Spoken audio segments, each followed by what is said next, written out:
ministre. La parole est à Madame la Présidente Mathilde Panot pour le groupe La France Insoumise.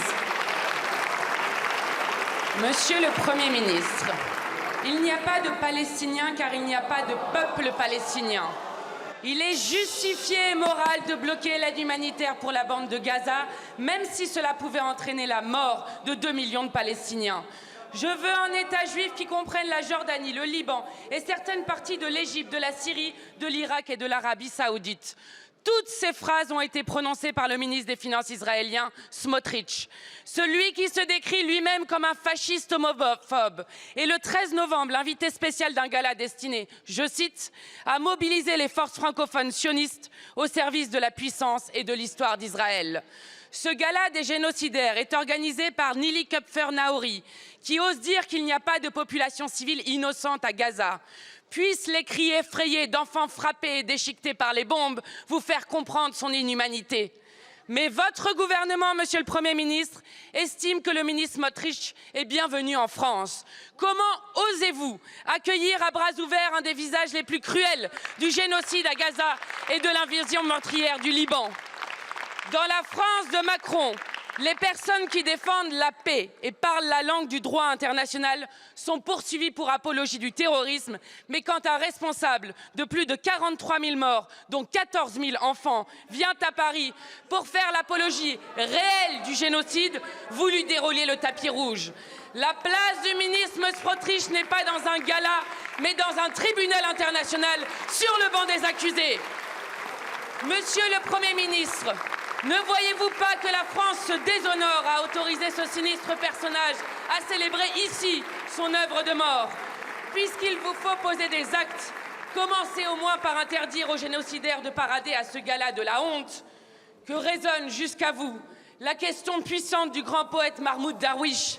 Si cet enfer pouvait cesser 5 minutes, je dirais presque 5 minutes seulement, pour l'unique chose à faire avant de me préparer à mourir ou à vivre. Merci beaucoup, Madame la Présidente.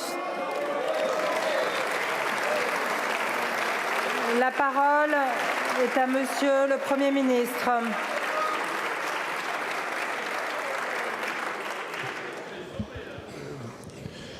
Merci Madame la Présidente.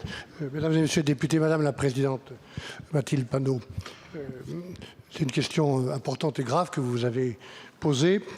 Non, nous n'accueillons pas à bras ouverts ce ministre israélien. Non, ce n'est pas vrai. Il est possible, dans le cadre du respect du droit international, que M. Smotrich, dont vous avez cité le nom, se rende à Paris dans le cadre d'un déplacement privé. Les autorités françaises ne sont d'aucune manière associées à cet éventuel déplacement. Et il n'y aura, je veux le dire tranquillement et fermement, aucune forme de contact gouvernemental avec lui. Et je vais aller plus loin, Madame Panot, Madame la Présidente, je vais aller plus loin parce que nous aussi, nous avons l'écho et l'indication.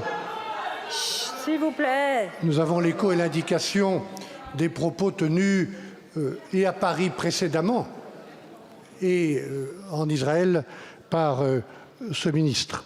Nous avons condamné dans les termes les plus clairs les propos irresponsables et inacceptables qu'il a tenus, notamment lors d'une précédente visite en France pour un événement similaire. Madame Panot, Madame la Présidente, la France est résolument opposée aux positions exprimées par ce ministre et par tous les groupes dont il est proche. Je ne peux pas être plus clair et j'ajoute que nous avons pris des sanctions contre les colons, contre les entités qui incitent à la haine et à la violence en Cisjordanie. Nous les avons prises à titre national et avec nos partenaires européens, comme l'ont fait d'autres alliés d'Israël, je pense aux États-Unis, au Canada et au Royaume-Uni. Et au-delà de cette provocation créée par ce ministre, au-delà de cet épisode grave, et je viens de dire ce que nous en pensons, je voudrais confirmer l'engagement de notre pays pour la paix au Proche-Orient, pour obtenir le plus vite possible la libération de tous les otages, pour obtenir un cessez-le-feu.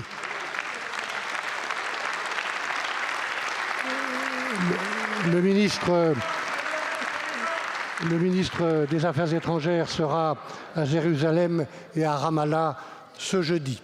Nous continuerons inlassablement avec nos partenaires et toute la région à nous battre pour ce cessez-le-feu qui est la clé pour que cessent les violences contre toutes les populations civiles et en particulier les populations civiles palestiniennes.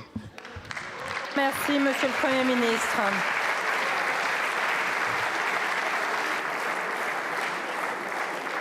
La parole est à Monsieur Hervé de Lépinau.